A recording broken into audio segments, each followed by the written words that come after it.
Okay. All right. So if you guys are hearing this, we had a mishap there, or if you're watching the last one and you're now back over to this one, sorry, David screwed us all up. We're just going to blame him for everything. You certainly can. It was my fault. Okay.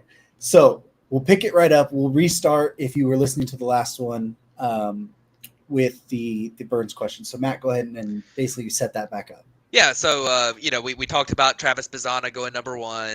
And, our thoughts on that. But, number 2 was a little bit of a surprise with Chase Burns. I know that there had been rumors about that before the draft, and that, but a lot of people had Charlie Condon as their number 2 guy on their board, or some people, their number 1. A lot of people thought Jack Caglione was the second best player in the draft.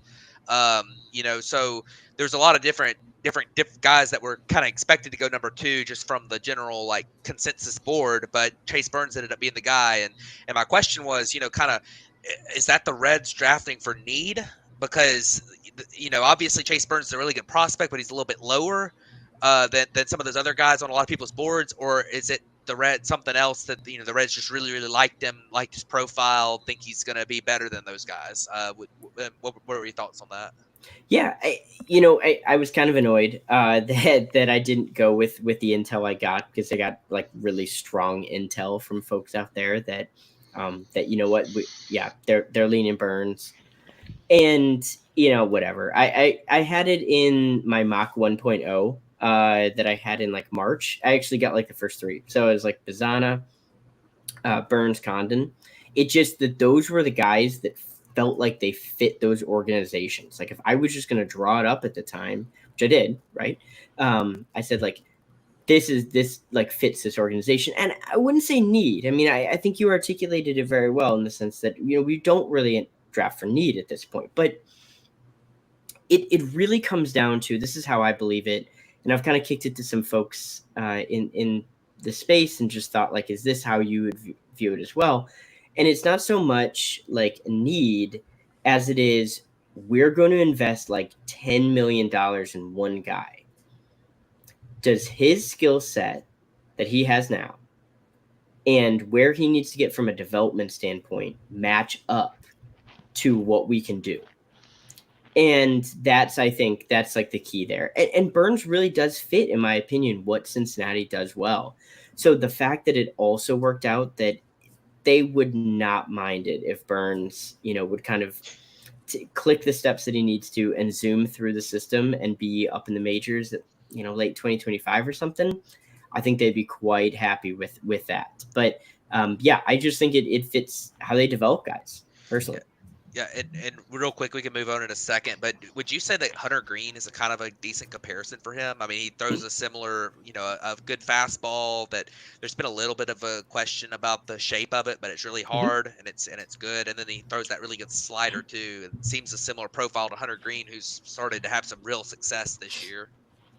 Yeah, I think that's the archetype. I think that's the archetype of the type of guy. And, like it's somewhat similar stuff. But even then, it's a fiery arsenal. It needs some refining. It's close.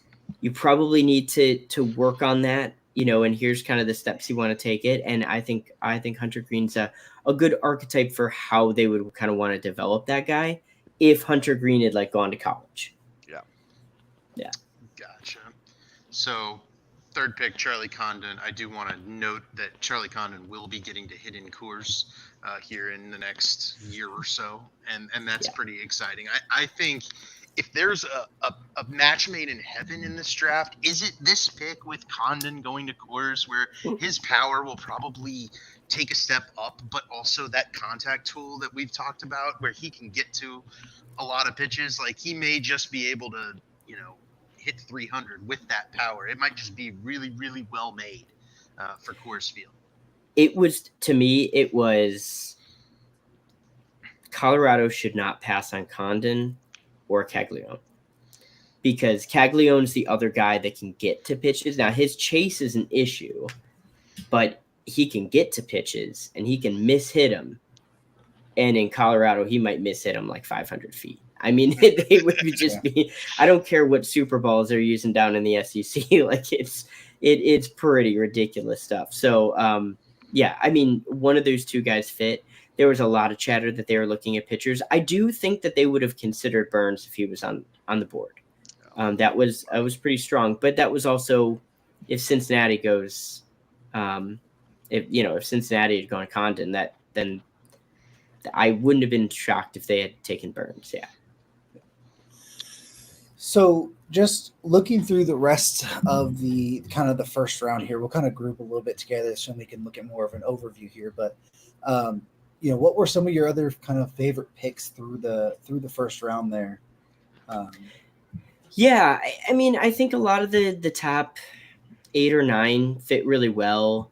I didn't have anything on Kansas City jumping in on Jack Caglione. That one kind of surprised me a little bit.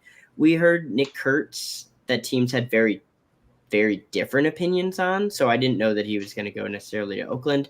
But there were some folks that thought, you know what, the medicals might not be great, and they're just kind of kicking this out there. And I don't, ultimately probably didn't play into it. It's just negotiating and leverage and whatnot. A couple picks that I thought really, really worked out quite well, like Braden Montgomery to Boston is such an excellent fit. Like that's like a really toolsy guy who I have some questions on if he stays switch hitting long term, but like I think he's going to be really good. James Tibbs to San Francisco is a phenomenal fit. I follow the Cubs really closely.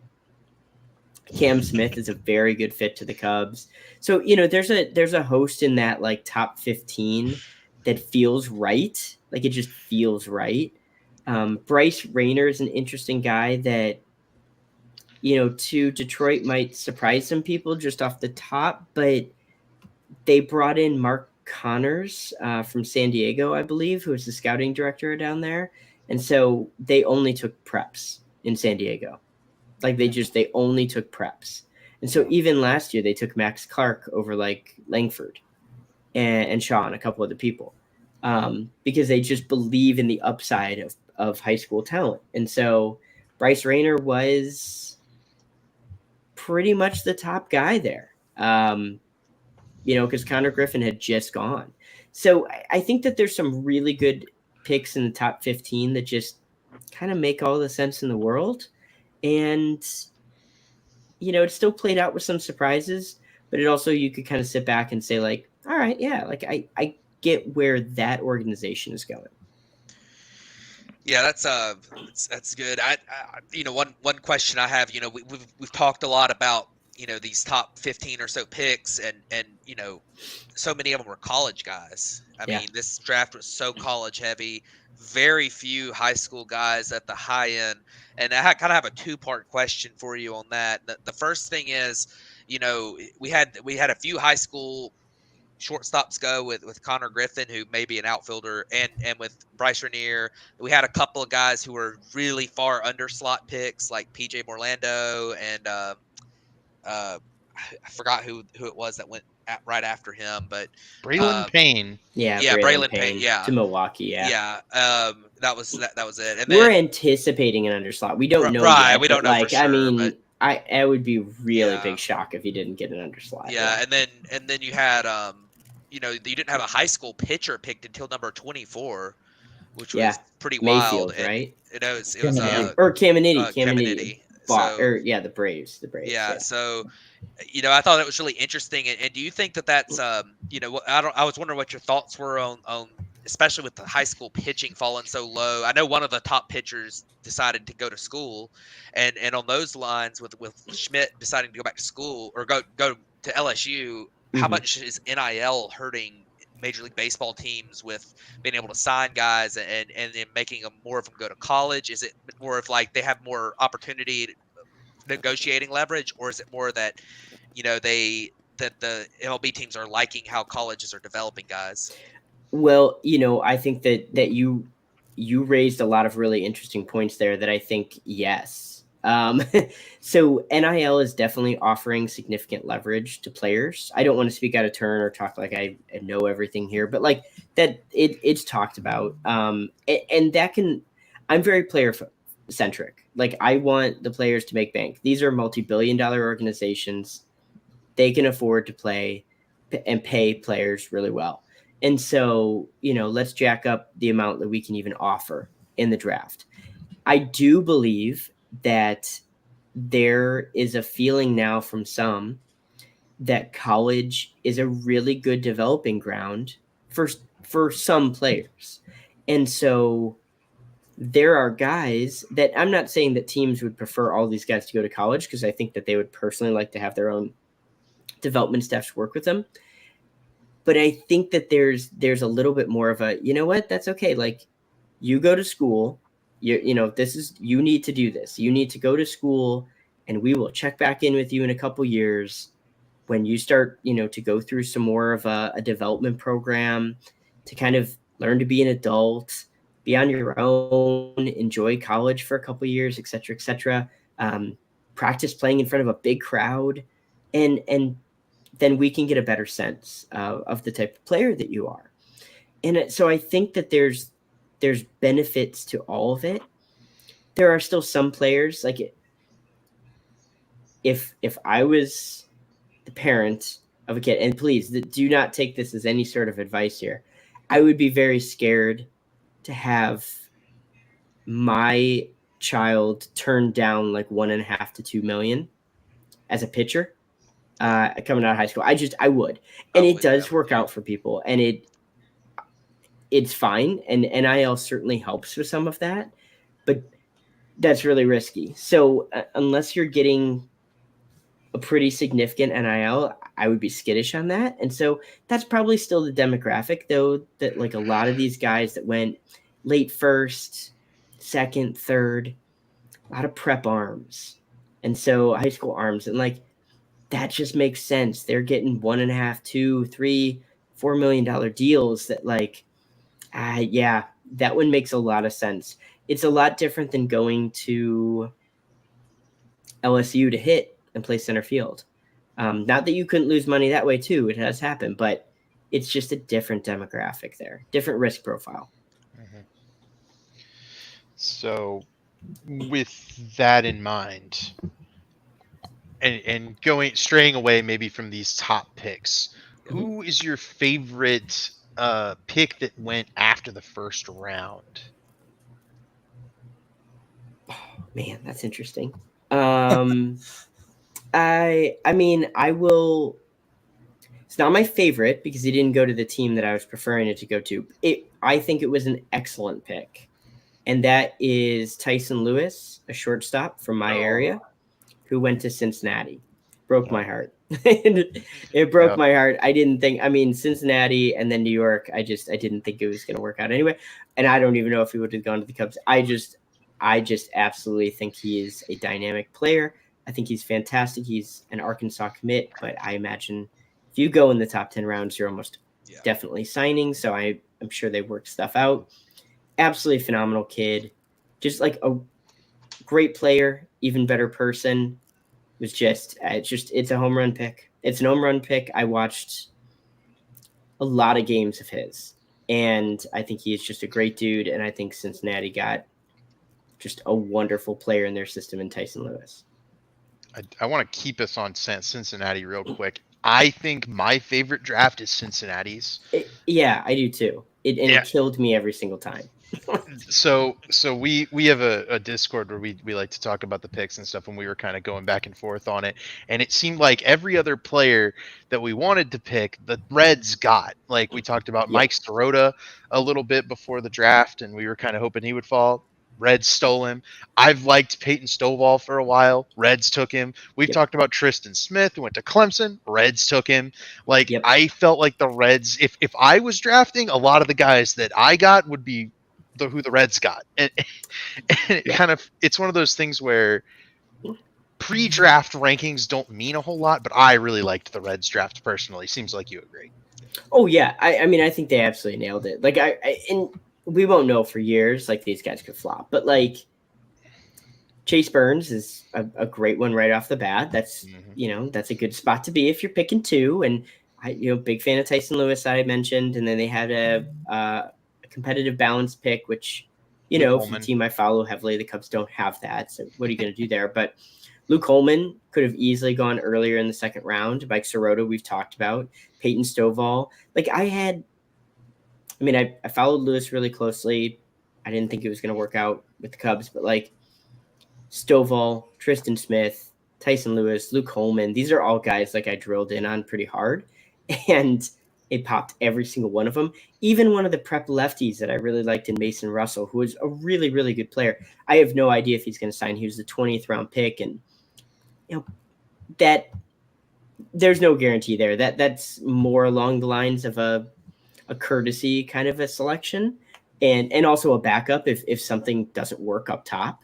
All of a sudden somebody fails a physical or something like that, which can still happen until people sign on the dotted line. But I mean they just had a phenomenal draft, and we'll see how it all turns out. But it's going to be really annoying to follow in the NL Central. Yeah, for sure. Yeah. So I don't want to just jump back to the top, but I wanted to say, I maybe you hinted at it a little bit with talking about Burns there, but who do you think could be the quick riser of this class, and why is it Christian Moore?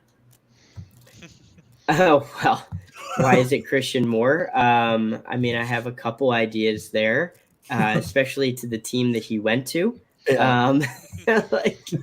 I mean, the kind of the joke right now in the draft circles is that the LA Angels will take a guy, and then you're kind of wondering why he isn't already in the majors the second they ink his deal.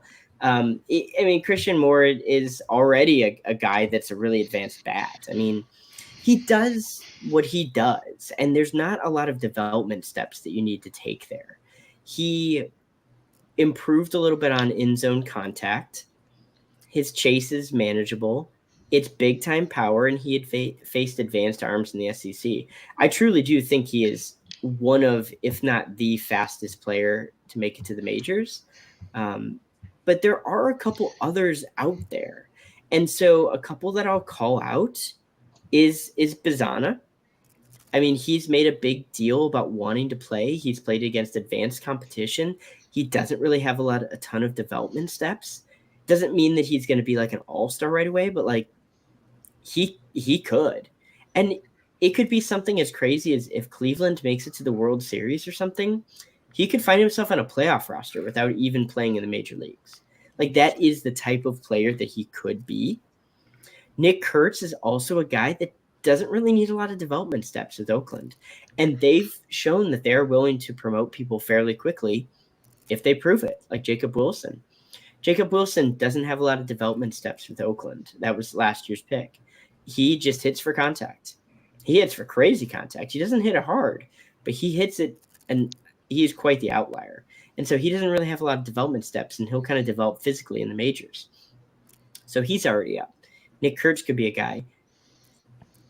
Hagen Smith went to the White Sox. They don't have a lot of incentive to like rush him up and get him into the pen. So that's probably one I wouldn't necessarily imagine. I'm trying to think if there's somebody that's like later on that would be kind of like a hot takey pick. Yeah, my guy for that would have been Brody Brecht, but he went to the Rockies. The Rockies are not going to rush up Brody Brecht. Yeah. I do like that Brody Brecht and Charlie Condon were like the same class. I think Brody Brecht in Colorado just isn't. It's not optimizing him the way I would have preferred him to be optimized. Yeah, it's not super ideal. Brecht is kind of an interesting. He would be kind of a natural pick there. There's probably some relievers that could make it to the majors fairly quickly. A team like the Diamondbacks took him.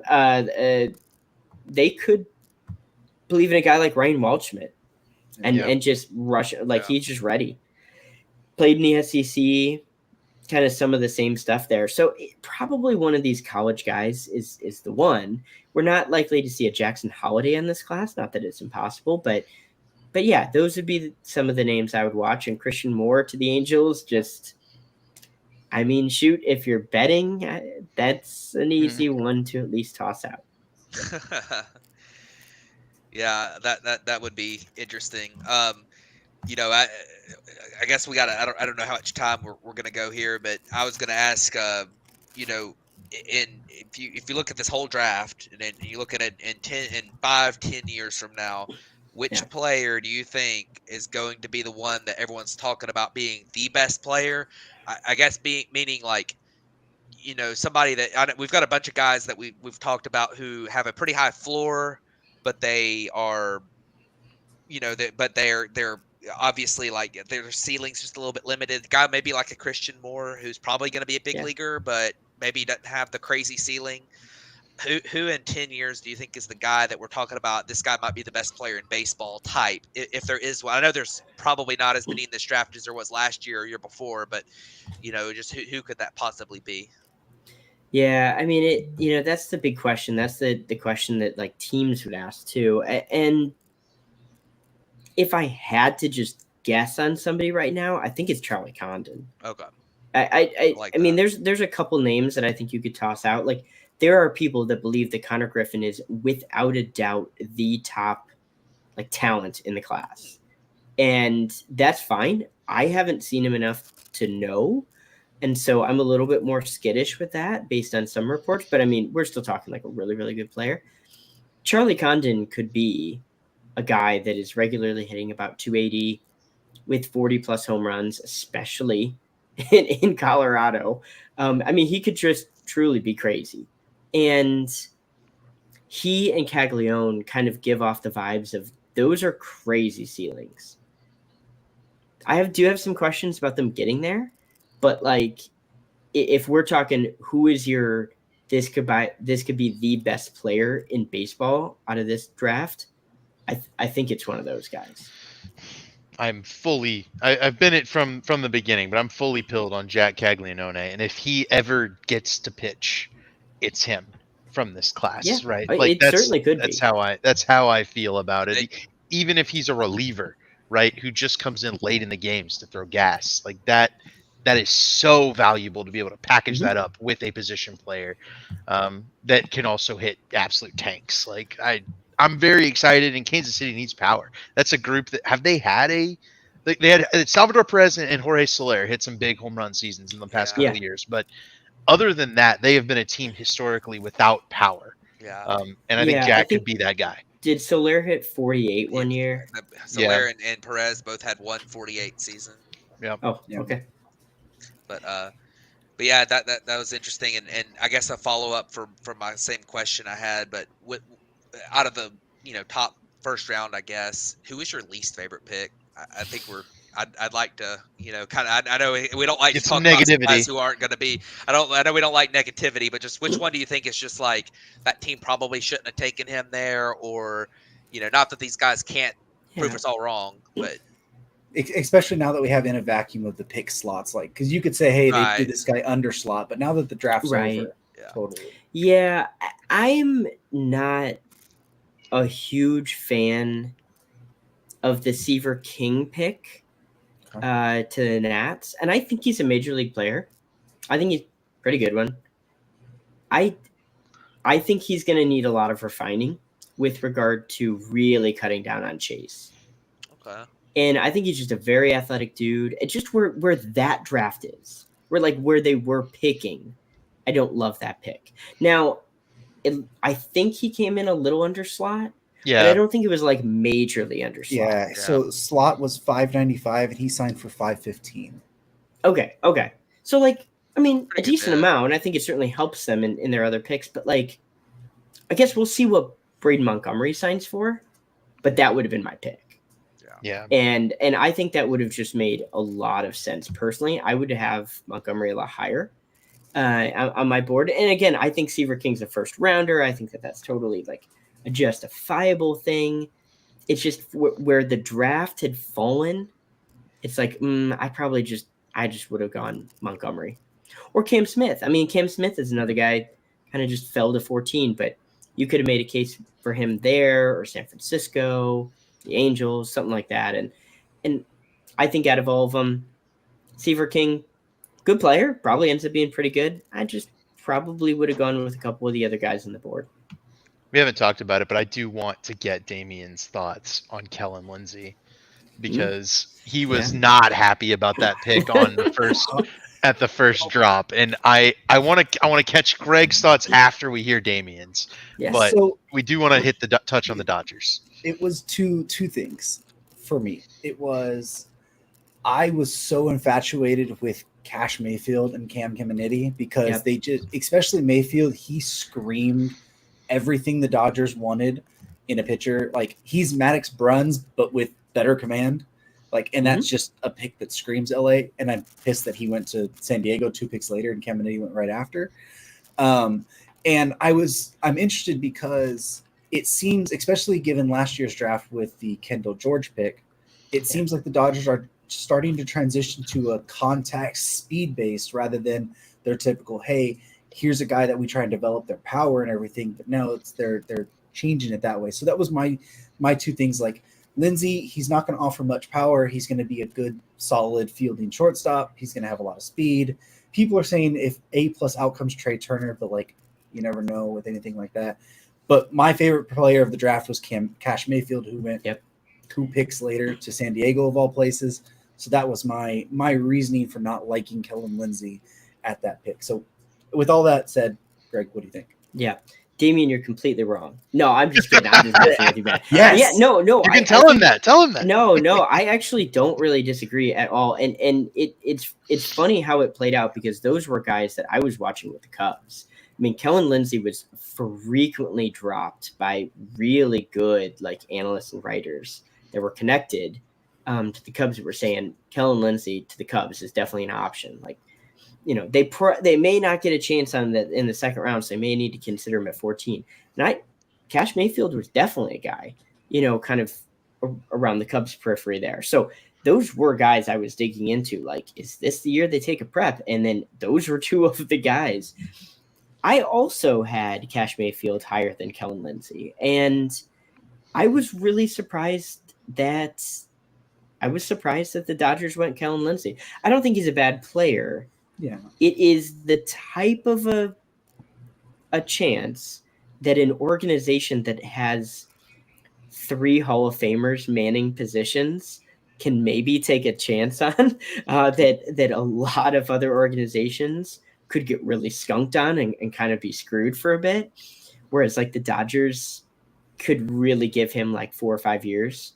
Yeah. All of a sudden see him turn into not Trey Turner, but like the type of profile of player. Maybe even what Trey Turner was. I don't want to say Trey Turner light. I hate doing that, but like the kind of guy who's second base, shortstop, nice little offense, mostly speed based. His defense revolves heavily around his speed. You know, couple 2 or 3 4-win player that is great. I mean, that's super impactful. Gene But, Segura type from something like that. Yeah, Segura had a little bit of pop, and I think folks, if you're drafting Lindsey, you're certainly hoping that he grows into that. But I mean, I am with you that I would have taken Cash Mayfield ahead of Lindsey. I'm curious to see how the bonuses come. I haven't heard anything on that. Those aren't yeah. out. I haven't heard anything of bonuses. I know Lindsey said he's obviously going to sign, but they haven't said they all the LA people that I follow had said that it expects to be at slot value. Okay. But that's not officially confirmed. That's just sure. But I mean, that people hear chatter. I think that's good. I mean, we knew pretty quickly after like the Cubs draft, round 1s and 2, kind of where things were generally going to fall out, and they ended up kind of falling exactly right there. So I think people do get a sense of it from evaluators and whatnot. So I don't think that anything is wrong there. It wouldn't have been where I went in the draft. It is also something that there's a range of outcomes that isn't even like crazy outlier that Kellen Lindsey could be one of the best players in the entire draft. So the Dodgers generally do draft pretty well. And so maybe they just feel like they got it. But no, I hear you. I absolutely do hear you on that. And I think it's some really valid points. Yeah. And just since Damien's going to talk about his team, I want to talk about mine for just a second. I was just going to ask, were you surprised that Cam Caminiti did not come in over slot? With where he was, yeah. I was actually. I was really surprised by that. I was shocked. I thought he was going to get – I think I had it written down somewhere, actually. I had some, like, scratch numbers. but I had thought that he was going to come in. It was with the Giants, but not at their value, but 75% of that.